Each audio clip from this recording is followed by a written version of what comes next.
I'm picking on you. A very funny man. He's a local talent, been doing comedy in the town for years. He's going to be at the Slide In. He's going to be doing Heckle Vision. He's got other stuff already booked even before this happened, so you know he's a pro. Big round of applause for Timothy Blackton, ladies and gentlemen. Oh, thank you, Tristan. Oh, and thank you. Cameraman, Timothy Blackton. Cameraman. Yeah. Hey, everybody. So here's the deal with the camera. I wanted to record my set tonight because there's a great room and a great audience, and I was like, this is a great room to record my set. Well, Mercury is currently retrograde, and I don't know if you're into all that hippie woo-woo stuff, and I kind of take it as with a grain of salt. But I kind of had a Mercury retrograde situation where the tripod I was going to use, this tiny little thing broke and I couldn't fix it. And then I was trying to borrow a tripod from work, and the guy had loaned it to somebody and it never got back in time, and I had left already. So I really want to record my set. So is there anybody here in the audience who would be cool enough to just hold the camera and record the set for me? Anybody, you ma'am, right there? You'll do that for me? Excellent. Here, I'll come right now. You stay right there. No, stay right there. Awesome. It's recording right now. You're good. What's your name? Stephanie. Stephanie. Timothy. Nice to meet you. Nice to meet Excellent. Okay. If you could just kind of aim it up that way. Then No problem. I'll get the stage here. We can do this. Aim it at him. No, you gotta aim it at Hun. You got it in my way. I'm not very technological. Sir, you gonna have the camera? What is your name, sir? Mark. Mark. Oh, Mark, excellent, thank you. I So can do Mark, it now. how do I look? Do I look good? You look great. Handing it back to Stephanie. I don't see you. Okay, here's the deal. I realize now that that's my bad side. So is it possible for you just to kind of move over that one? Could you get up and move over that? Is that a trouble? Will that be a trouble? Can you do that for me? No, I'm just kidding. Sit down. I'm kidding. Keep your hands off. Awesome. Stephanie, great. Excellent. Thank you. Sir, you have the camera now with multiple angles. It's like a Comedy Central special. Oh, yeah. This is great. All right. So, what's your name, sir? Joel. Joel, thank you for doing this. Stephanie, thank you for playing along. I appreciate it definitely. And Mark, thank you for helping out, just getting it all straight. Are you as high as they are, sir? No. Okay. I just drink, I don't smoke. Okay, good. I'm teasing. You guys probably aren't that high. Hi, everybody. So I was doing a gig a couple weeks ago up in Seattle, and while I was waiting for the gig to start, I was hanging out in my hotel room, surfing porn on the iPhone. As I am wont to do, right? And so as I'm surfing porn on the iPhone, I noticed the little send it to Apple TV icon came up in the corner. Now, I don't know if you know what an Apple TV is. It allows you to put your phone through the computer and everything on your TV. I just want to clarify, I was not traveling with an Apple TV at that time. So, in the juiciest part of the sex scene, boom, I send it. And in the next room, I hear, hey! Boom, I send it back. I spent the better part of 3 hours sending porn to random strangers. It's a superpower you all have now. You all can do this. Back when I was a kid, the most we could possibly do was reprogram a garage door opener. Now, porn is your wonderland. I had it over there for a while, and I needed to bring it back to do what I gotta do, right? And I hear again from the room, hey, hey, hey. So I sent it back. I let that person do what they needed to do first. I looked out for my fellow human. That's what I'm trying to tell you. Excellent. There's a new dating site for people over 50. I don't know if you've heard of it. It's called Our Time. Our Time. It's wonderful. Sweet. Should be called Out of Time. But the flip side to that is, if you want to meet somebody under 18, there's a site called Doing Time. So you can check that out.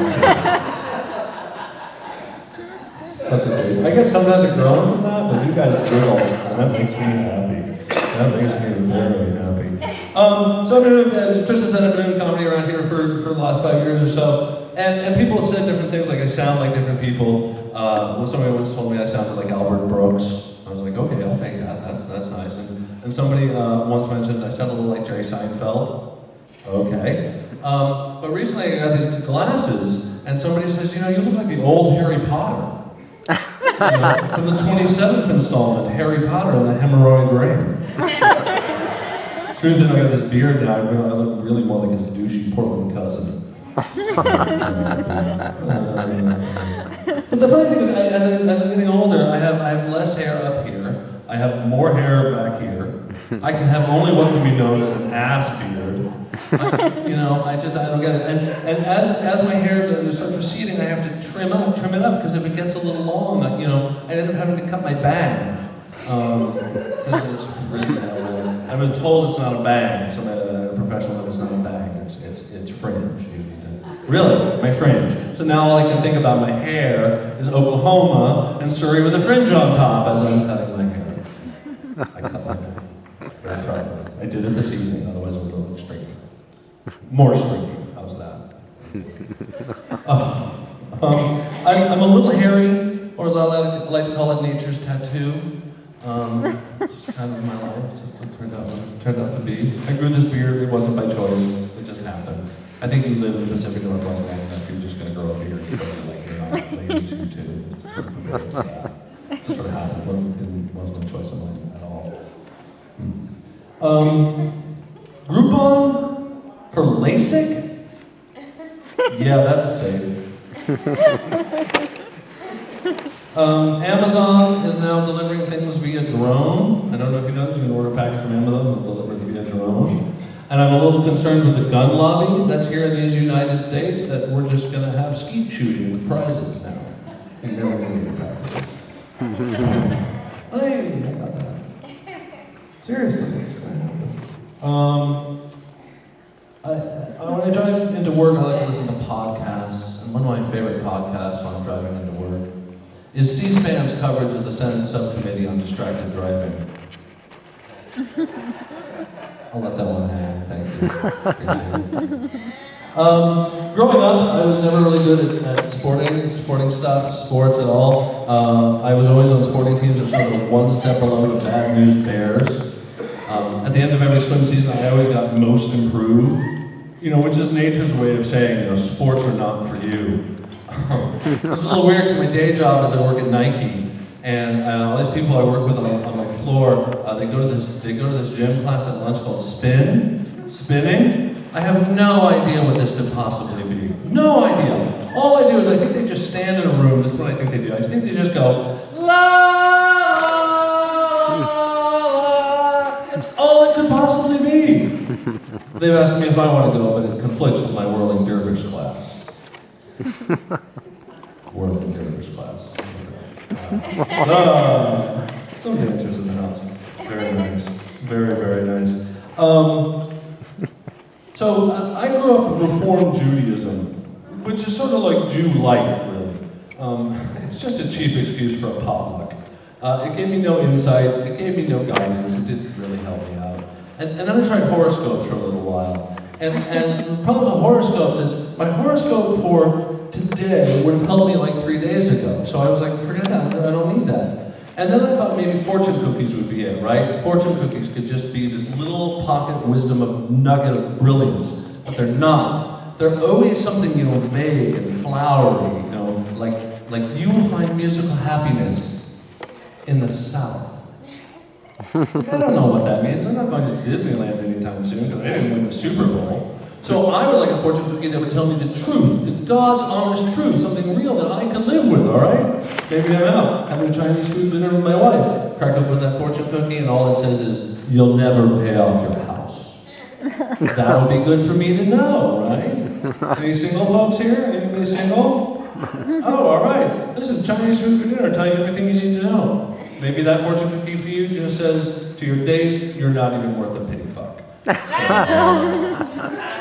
Ouch. I love that joke. Exactly. It's more my issue really than anything else. I think I just did that. So a couple years ago, I got to travel to Costa Rica. I saved my nickels and my dimes and my pennies, and I went to Costa Rica. It was beautiful. It was lush jungles. I saw all sorts of wildlife. I saw toucans and scarlet macaws, and we had lizards on the property. I went swimming with sea turtles, and I saw dolphins and whales. And at one point, I was up in the jungle, and I nearly got attacked by a sloth. Wow, I'm serious. It's a very dangerous animal. They have 3 long talons. Well, it looked a little something like this.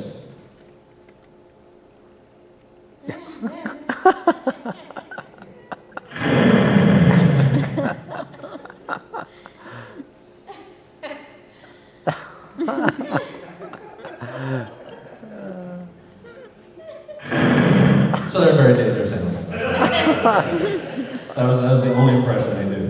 Sloth killing you. Sarah, speaking of sloth killing you, how are you doing there? Are you okay? Am I killing you? Are you doing okay? Yeah, Are you no. holding up okay? Yeah, we're all You getting good. your beer okay? Got the beer. Okay, It's awesome. getting low, but It's getting low. Okay, well, we'll figure that out. You know what? Here's the deal. I will get you a beer after my set. oh, it's not Promise. necessary. No, it's totally necessary. You have plenty to drink. Well, had you known that was the deal, you'd be like, I would have done that for a beer. Oh, geez. Oh, now I feel terrible. Tristan, I'm going to need another comp drink. Awesome, you guys. Very, very, very nice. Very, very, very nice. Anybody here big nappers? Anybody here like to nap? Yeah, awesome. Listen, I'm a power napper. I'm a pants-off, nap-off kind of guy, okay? I'm down in my skivvies, I'm underneath the covers, I'm out. I love it. I love it. I wish that could be my job. Wouldn't that be a great job? Oh, Be yeah. a professional napper? Right You could on. go on the PNT, the Professional Nappers Tour. Travel around the United States, sleep on grassy knolls, creek beds, by beaches. That'd be great. What a great deal. I could have my pajamas sponsored by Sealy Posturepedic. Says only sleeps with the best. It'd be great. It'd be great. No NyQuil. No NyQuil. None of that Lance Armstrong shit, okay? You keep that sport true, you keep that sport honest. But I guess with any kind of sports, there always have to be an extreme version of it, right? You know, extreme napping. I don't know what this could possibly be. Maybe near the highway during rush hour. By the airport when they're testing jets.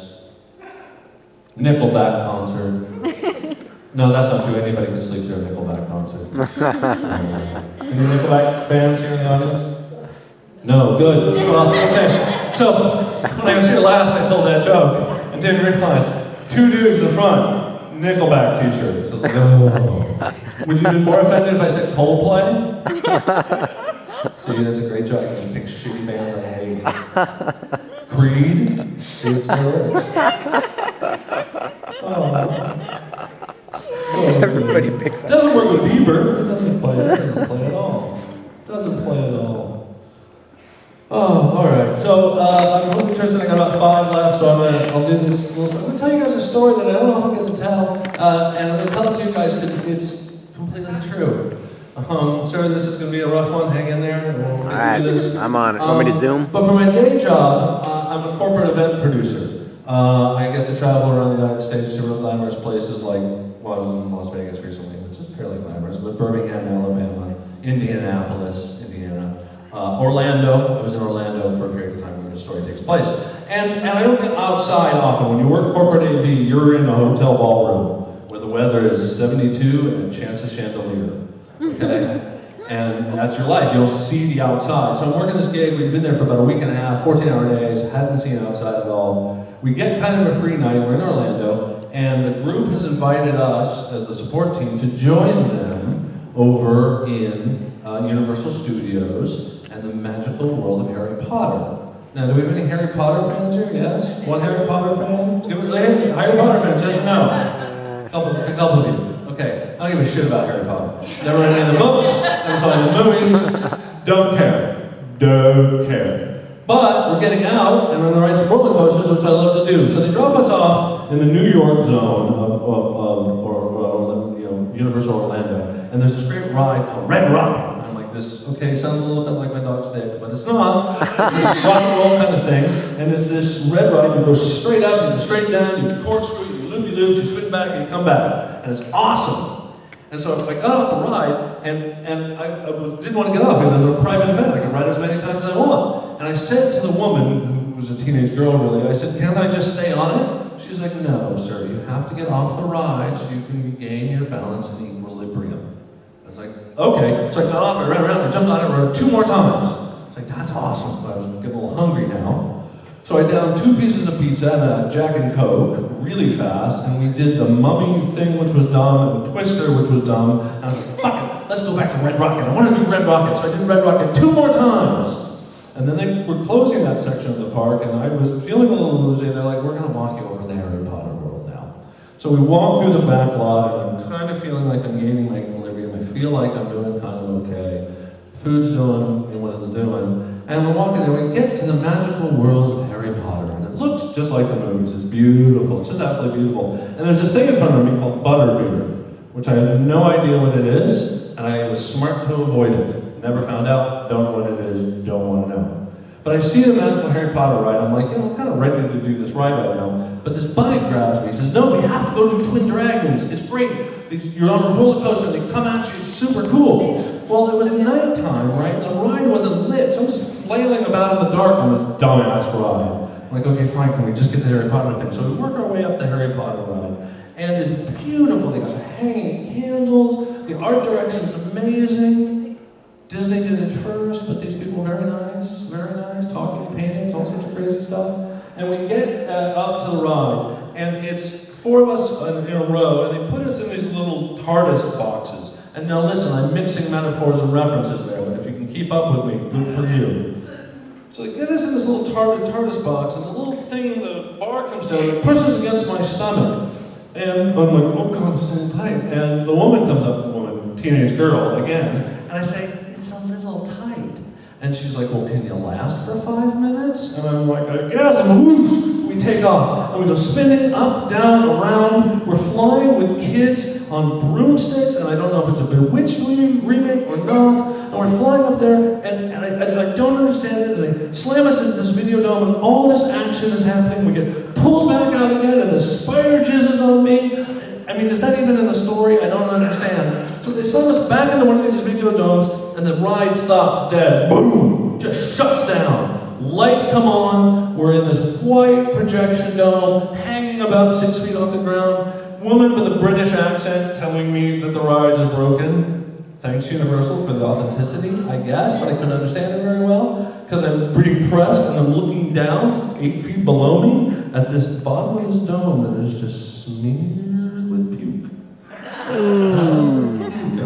This could very well be me. And I look, and we're dangling there, and all of a sudden the ride takes off, shoots, big back around, we roll back into the offloading zone, I see all my workmates there, the thing pops off of me, I projectile vomit into what is only known as the piscine, I have no idea. Point Gryffindor. Thanks, everybody.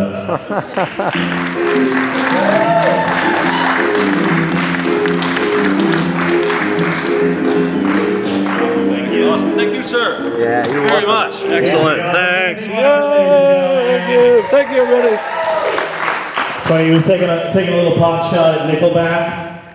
Comedians do that. We take some pot shots at Nickelback. I was hosting an open mic show, and there was like 20 comedians. And for some weird reason that night, Nickelback was just on the menu. Like the 8th comedian in the row was tearing into Nickelback, and my friend looks over at me and goes, "Man, I almost feel bad for Nickelback." And I'm like, maybe I would have felt bad for Nickelback like 5 years ago, but I think at this point, comedians ripping on Nickelback is the only thing making Nickelback still relevant. I think the only person who's pissed off about that is Limp Bizkit. Ooh. They're just off in the corner being like, "Look, come on, we still suck. Why not?" Bald